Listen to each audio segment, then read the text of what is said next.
Hello, Art 390 students. Today we are learning about art integration with art and science. And we're going to be, this is for your science art integration interactive notebook assignment. And I'm going to just talk to you about throwing pots and teach you how to do about doing it.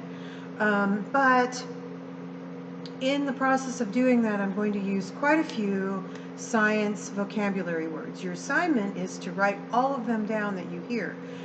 Also, you're going to want to write down any math ones or any other core subject area words that you hear that your students might need to know.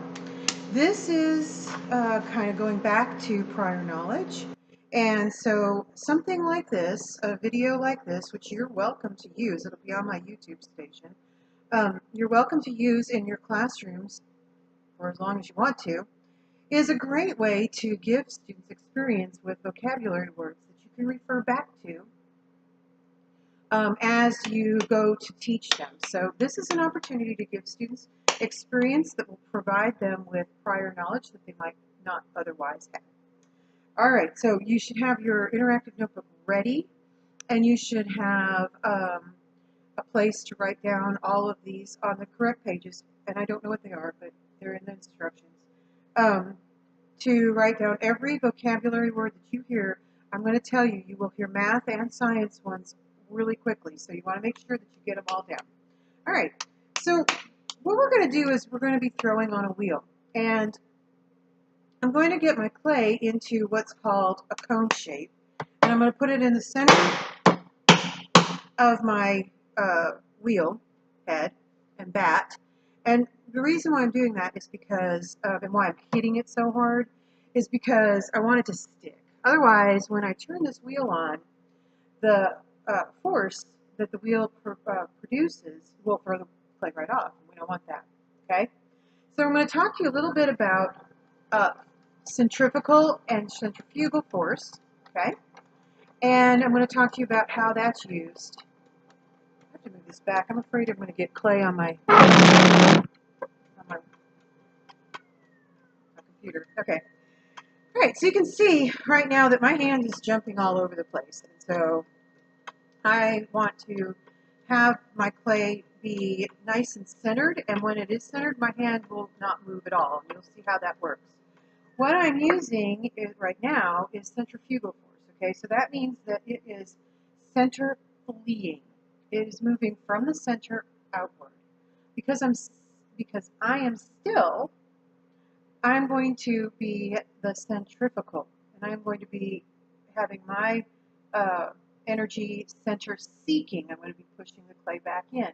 And while it seems like those two things are fighting each other, opposed, like you have to work against the center fleeing force, say that one time slowly, that's not true. We're working together in harmony to create a piece of clay that is centered, okay? And then once that clay is centered, I'll be able to do whatever I want with it. So right now, the clay is center fleeing. It's trying to move from the center outward. I'm going to use my left hand to press in towards the center and down towards the center. And when I do that with equal pressure, I will bring this clay into center. So that's what I'll do right now. And also, when I'm doing this, I want to have my elbows on my knees. I'm using my whole body, and then my hands are coming together in sort of a triangle. So this would be the apex of that triangle, and it would also be where all of the energy goes from my body, goes into my hands. So that way I'm not having to just use my arms or my upper body strength, which isn't anything to brag about. So I'm going to press in with my left hand, down with my right hand. I'm going to keep my elbows on my knees and my hands connected. I'm also going to keep the clay wet so that I can reduce the amount of friction. Friction is going to knock the clay off center, and we don't want that. And I'm going to do a thing called coning. So hopefully you have already written down like 4 or 5 vocabulary words. hard for me to do this and count the vocabulary words. But I have used some. Hey. Hey, Dr. Maggie. I am doing a video. Yeah, I'm getting it all over my computer. All right, so now I have the clay centered, and you can see that my hand is not moving. And I did that by using both forces. The first force is created by the wheel, okay, and that is center fleeing. And then the second force is created by me and counterpoint to that, and I am center seeking. Now, if it wasn't moving, my force would have no effect whatsoever. So we have to have both forces in order to throw a pot.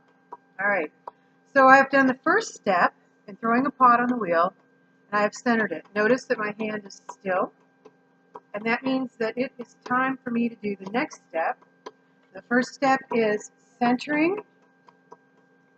The second step is opening.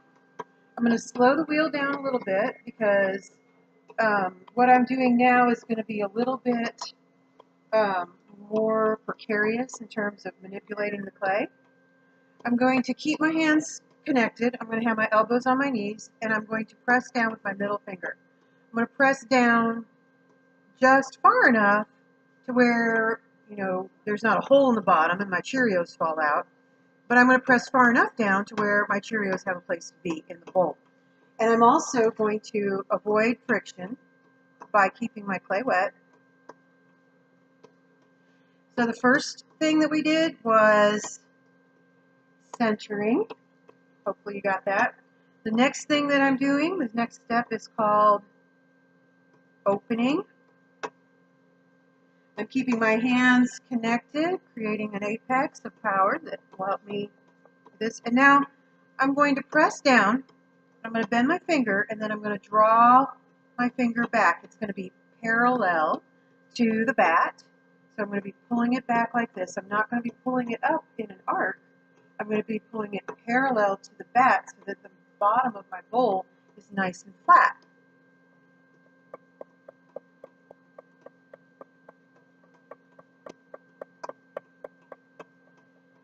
And I like to use my hand for measurement just because it's available and easy. So when I am deciding how far I want to open this pot, I like to have the opening diameter the same distance as my middle finger. So if I put my middle finger on here, it is just about the same distance. The diameter of that opening is the same distance as my middle finger. And so I know that I have opened it far enough. I don't want to pull any more because I want to make sure I have enough clay to make a bowl. So now this part isn't the super exciting part. This is kind of like the boring part, but it's also highly necessary. And there are some reasons that you should know about that. So what we've done is we've centered and we've opened.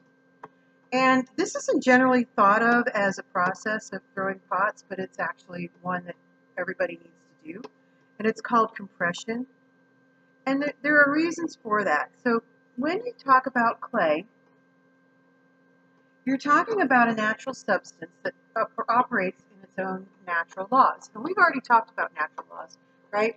So we've talked about the natural laws of centrifugal force, centrifugal force, and we have also talked about ways of manipulating the clay. We want it to be centered, and we want now for the walls to be strong, okay?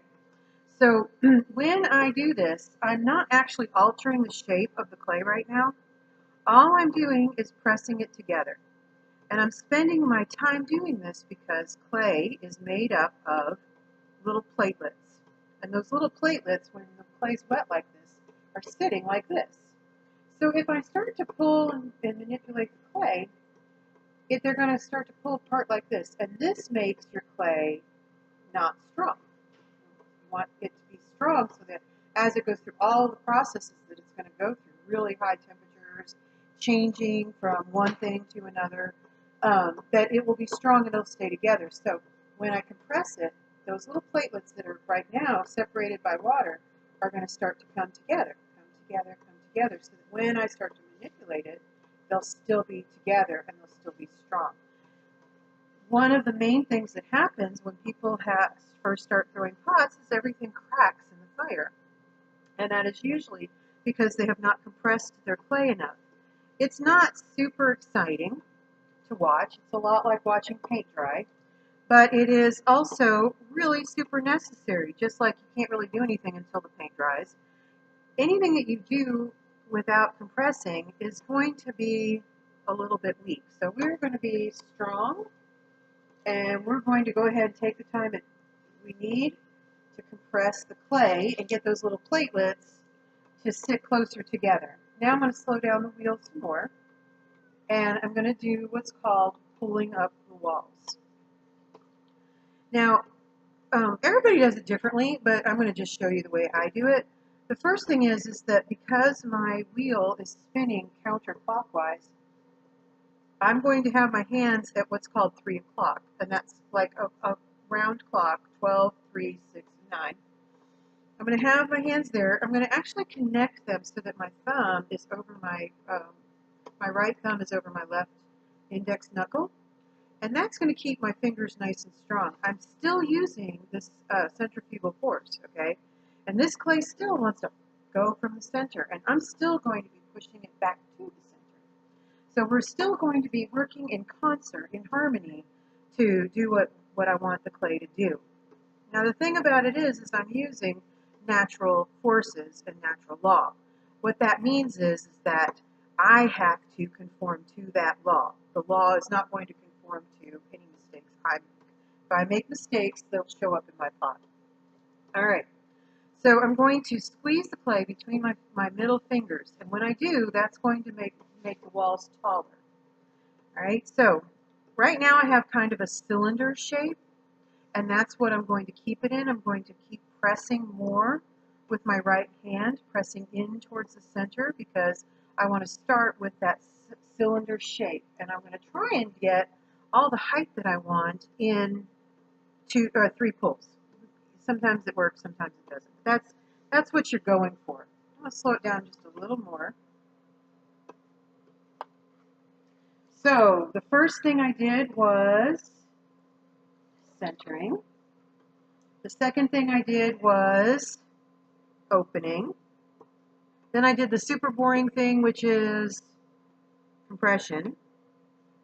And now I'm pulling the walls. Now it's not super exciting yet. And the other thing that I want you to know is that on the top, I'm actually leaving a little bit of clay.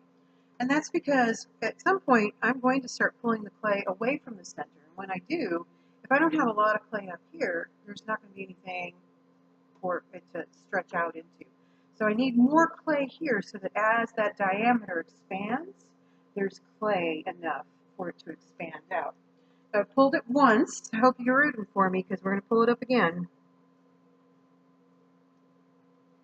This is the second time. And now you should start seeing a difference.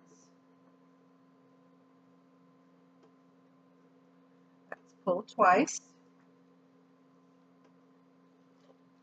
And you might wonder, why does she take water out of the bottom and then put water right back on there? Well, the water goes back on because we want friction. We want to eliminate friction.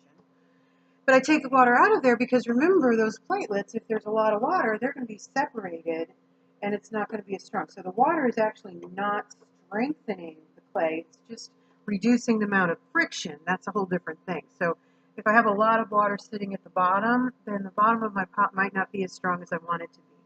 This is the last pull. I might have to do it again. We'll see. I don't think I'm going to have to.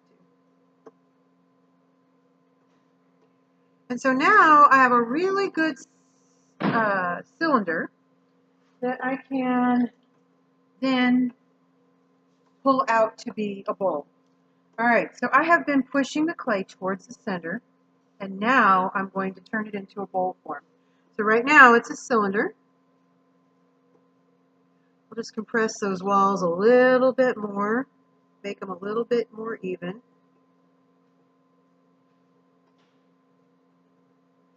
And now I'm going to pull it into a bowl form.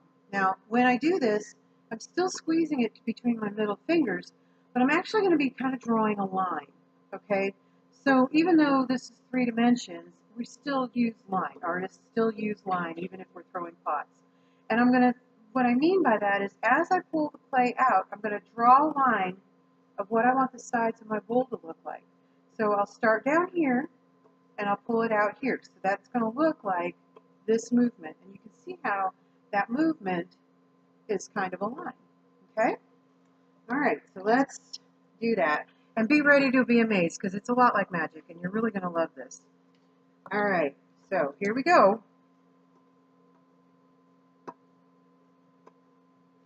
Now I'm moving slowly, and that's from a lot of years of experience. Because what happens when you first start throwing is the wheel is moving fast, so you think you have to move fast, and you might even get a little flustered and just start really, having to move fast. Notice when I put my hands on the clay or when I take it off, I do it very slowly. I let it go around the whole time before I actually remove my hands. That's so that I don't knock it off center. Okay, if I just go like that, which I'm tempted to do because the wheel's moving fast, then my pot will be off center. And once it's off center at this stage, there's not really a lot I can do about it. I might be able to fix it, but I can't certainly recenter it. Okay, so we're going to do it again. I'm going to draw that line that I want my bowl to look like.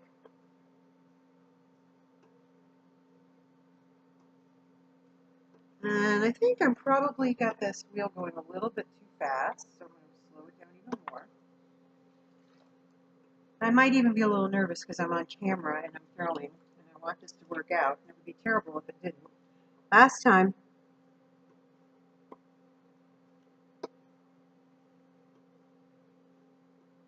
now, look at the diameter of that bowl compared to my middle finger, right? That's where we started when I opened. And you can see that I needed all that extra clay so that as I stretched it out, there was enough clay there for it to stay intact and not fall down. And I'm actually going to pull this out even more and almost, oh, look what I did. All right.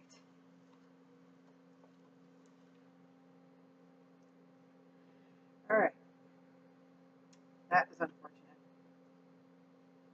The good news is that this is clay, and I can reuse this, and I can throw another bowl, and maybe that one will work. Now, once I have my pot thrown, and let's just pretend like it didn't die, I can let it dry completely. We don't want any water in there because what happens to air and water when you heat it up a lot? Do you know? Well, before it does anything like going up, it actually expands. So if you have air, and more importantly, water trapped inside the clay, when you put it in the kiln, your pot will blow up. That water and that air will be so strong that it'll go right through the clay, even though you might not think it would be that strong. It is. Okay, so you want to make sure it's all the way dry, and you can tell because when you touch it after it's been drying, it will actually feel cool if there's still water in it, and if it feels room temperature, then it's generally going to be dry enough. Also, a lot of times with a lot of clay, the clay will change colors. It will go from maybe a dark brown to a lighter brown, or a dark gray to a lighter gray. Okay? When we put it in the kiln, we are actually putting the clay through a process that's going to transfigure it. Okay, so it's going to become a new thing.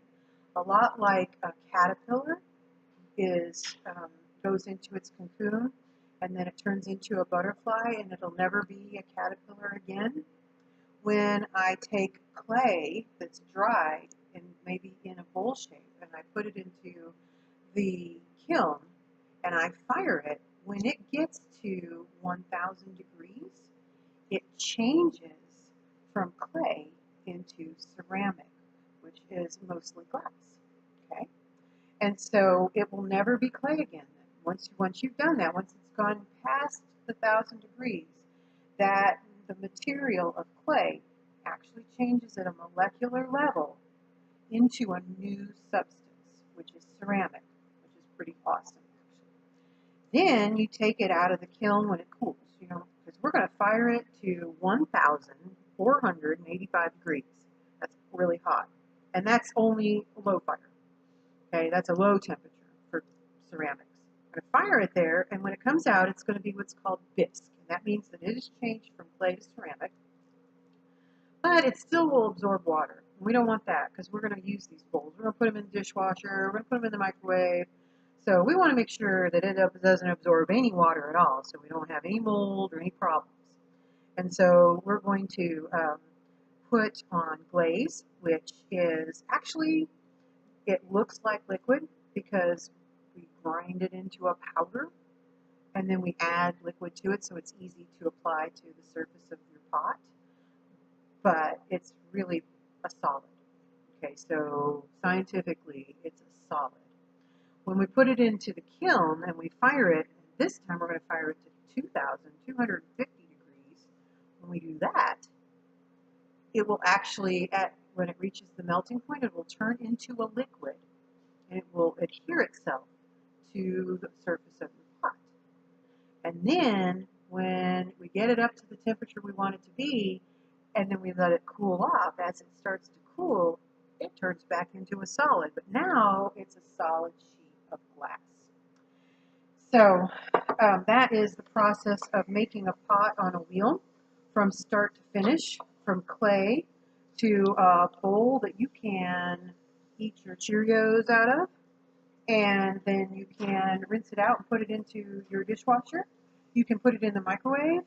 You can put it into anything you want, all right? Not on the stovetop. And for my 390 kids, I hope that you have a good long list of science words that I used and math words, and I will see you online.